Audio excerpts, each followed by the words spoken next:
I see you've got yourself a Baltic hornet's nest. Baltic hornets are a variety of hornets that inhabit that area. The difference between them and other hornets is that they produce honey in their nests. Inside the nests are larvae, pupa, and adults. You can eat them all. In particular, the honey you find inside the nest is delicious and full of nutrients. It's easy to digest and helps pep you up when you're feeling tired. In short, it's the perfect survival food. Honey can also be used as a burn ointment. When honey is applied to a burn, it creates a protective coating over the skin. When you knock down a hornet's nest, a burn ointment will appear along with it, so don't forget to pick it up. Of course, the hornets aren't going to give up their nest without a fight. If you knock a nest down, a large swarm of hornets will come flying out, so be careful.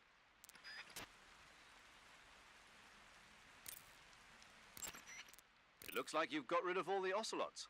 Yeah. Now proceed with the rescue of Sokolov. According to Eva, you should start by going to the crevice to the north and... Can we trust her? What's that? Eva is with the KGB, isn't she? Can I really believe what she says? How do I know she won't double-cross me? There are no guarantees in espionage, Snake, only calculated guesses. At this point in time, the KGB stands nothing to gain by stabbing us in the back. So you're saying I can trust her? I'm saying the chance that she'll betray you is low. Of course, we checked the route she gave you against our own data. It looks like a pretty solid infiltration route. It makes good use of weak spots in the enemy's defenses. You shouldn't have any problems. Follow the route Eva showed you and proceed with the mission. Roger. First, enter the cave through the crevice. Eva said it was to the north, so head that way.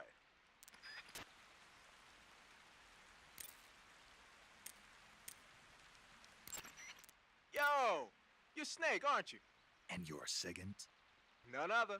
I heard that you're an expert on weapons, equipment, and cutting-edge technology. Close. Huh? I am the expert on weapons, equipment, and cutting-edge technology. Ah. I'm the guy that designed your trank gun, active sonar, and motion detector. If you want to know anything about weapons or equipment you find in the field, just send me a message and ask. Later.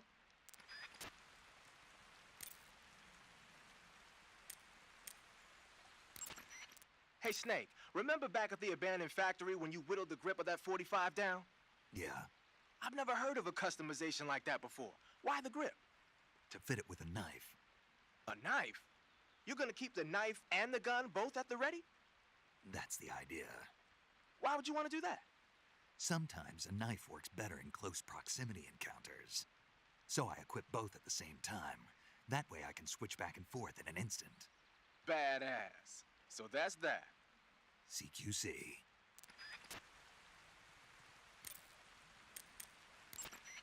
Sounds like the Cobra Unit's members' names came from the specific emotions they each carry into battle. Emotions? Yeah. For unbearable torment, the pain. For true oblivion, the end. For infinite rage, the fury. For absolute terror, the fear. And for unsurpassed bliss, the joy. The joy?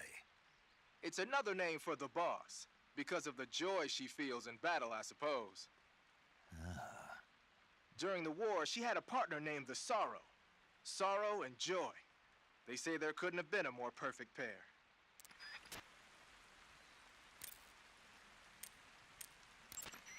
Snake, you said Eva said her Mauser was a Type 17, right? Yeah, what about it? That model was produced in the 1920s in a weapons lab in the Shaanxi province in China. The cartridge part sticks out lower than the original to accommodate 45 caliber rounds. The barrel and chamber are a little bit thicker too. But most telling of all, it's got Chinese characters engraved on both sides of the frame like you saw. And that firing stance Eva was talking about where you hold the gun horizontally, that's a trademark of the Chinese. Just like you were saying, when you're firing in full auto mode, the muzzle jump effect gives you a horizontal strafing motion. They say it's especially deadly in indoor and close-range mop-up actions. The Japanese called it bandit shooting and used to dread it. Makes you wonder where she learned to shoot like that.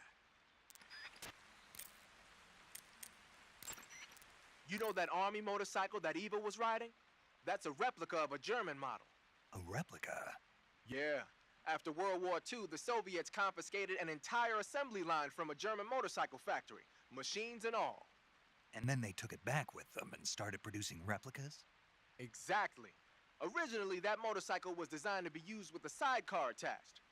That means it's got enough power to drag a 200-plus pound sidecar around.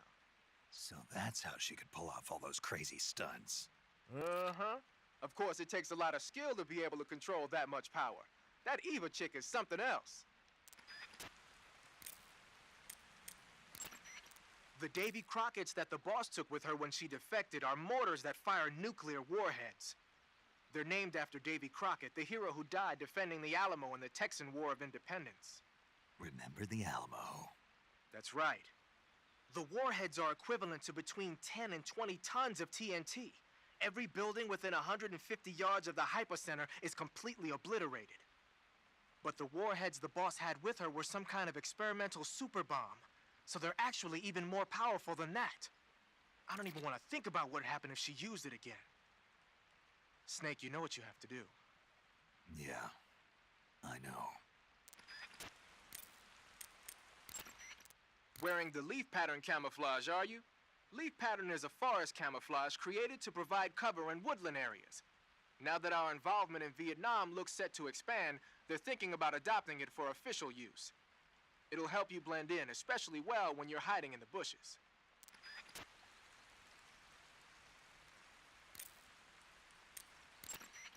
I see you found a Yabloko Maloko. Diablo, what now? Yabloko Maloko. It's a Russian name that roughly translates as milk apple. It's a type of star apple. The juice is thick and sweet, like milk, hence the name.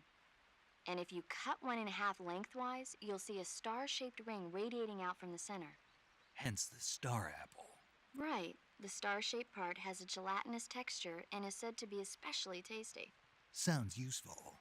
You're welcome. For once. Did you say something? No, back to the mission.